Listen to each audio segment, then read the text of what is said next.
Israel Iran போரானது கிட்டத்தட்ட ஒரு 8 நாள் கடந்து வந்து நடந்துகிட்டு இருக்கு. இது வந்து அமெரிக்கா வந்து உள்ள அந்த போருக்குள்ள என்ட்ரி ஆகிற லெவலில் இருந்தது. கடைசியில் இப்போ வந்து ட்ரம்ப் என்ன சொல்லியிருக்காரு அப்படின்னா, ஒரு 2 வார காலத்துக்கு அப்புறம் நான் முடிவெடுக்கிறேன் அப்படின்னு சொல்லி ட்ரம்ப் அவர்கள் ஒதுங்கியிருக்காரு.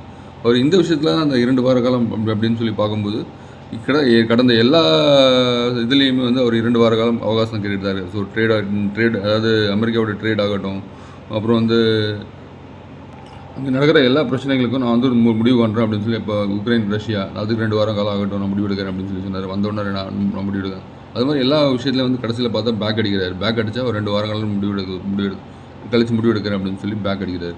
ஸோ இது வந்து இப்போ ஈரான் இஸ்ரேல் வந்து இதுலேயே வந்து கான்ஃப்ளிக்ட்லேயும் நடந்திருக்கு. இதுக்கு காரணம் என்னவாக இருக்கும் அப்படின்னு யோசிக்கும்போது கடந்த ஒரு 2-3 தினங்களுக்கு முன்னாடி வந்து பாகிஸ்தானுடைய இராணுவ தளபதி அவர்கள் அசீம் முனீர் வந்து அமெரிக்கா போயிருந்தார். அங்கே வந்து அவருடைய வேலை மாளிகையில் வந்து நல்ல ஒரு ட்ரீட் ஒன்று ட்ரம்ப் கொடுத்தாங்க. ஸோ இதில் வந்து என்னவா இருக்கும் அப்படின்னு சொல்லி பார்க்கும்போது ஸோ அவர் பாகிஸ்தான் அதிபர் அழைத்தது வந்து அமெரிக்க அதிபருடைய மாளிகையிலேருந்து அவங்களை அழைச்சிருப்பாங்க.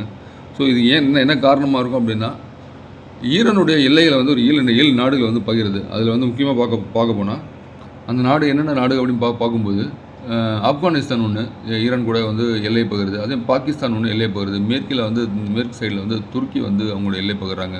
அதுமாதிரி ஈராக்கில் வந்து ஆல்ரெடி அமெரிக்காவோட படைகள் ஆல்ரெடி இருக்குது. ஆர்மேனியா வந்து இவங்களுடைய எல்லையை பகிர்றாங்க. அசர்பைஜான் அதேமாதிரி இவங்களுடைய எல்லையை வந்து பகிர்றாங்க. துர்க்மெனிஸ்தான் அவங்களும் வந்து அவங்களுடைய எல்லையை வந்து பகிர்றாங்க, ஈரானுடைய எல்லையை. ஸோ இதில் வந்து இந்த எல்லையை பகிரும்போது பாகிஸ்தான் அதிபரை கூப்பிட்டு வந்து கிரவுண்ட் இன்வேஷன் ஏதாவது பண்ணலாமா அப்படின்னு இவங்க அமெரிக்காவும் இஸ்ரேலும் வந்து ஐடியா பண்ணியிருக்கலாம். அந்த கிரவுண்ட் இன்வேஷனுக்காக நம்ம சப்போர்ட் பண்ணுற நாடு வந்து எதுன்னு பார்க்கும்போது துருக்கி வந்து இப்போ ஆல்ரெடி வந்து ஈரானுக்கு சப்போர்ட் பண்ணுறாங்க.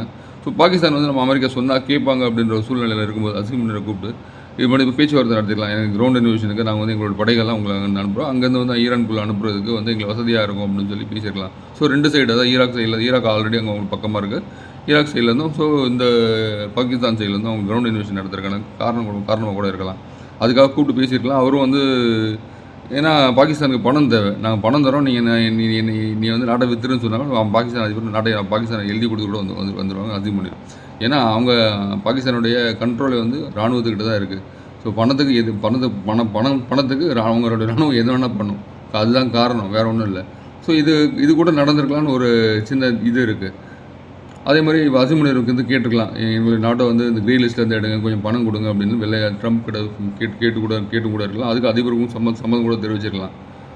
ஸோ இந்த கிரவுண்ட் இன்வேஷனுக்காக தான் வந்து அசீம் முனீருக்கு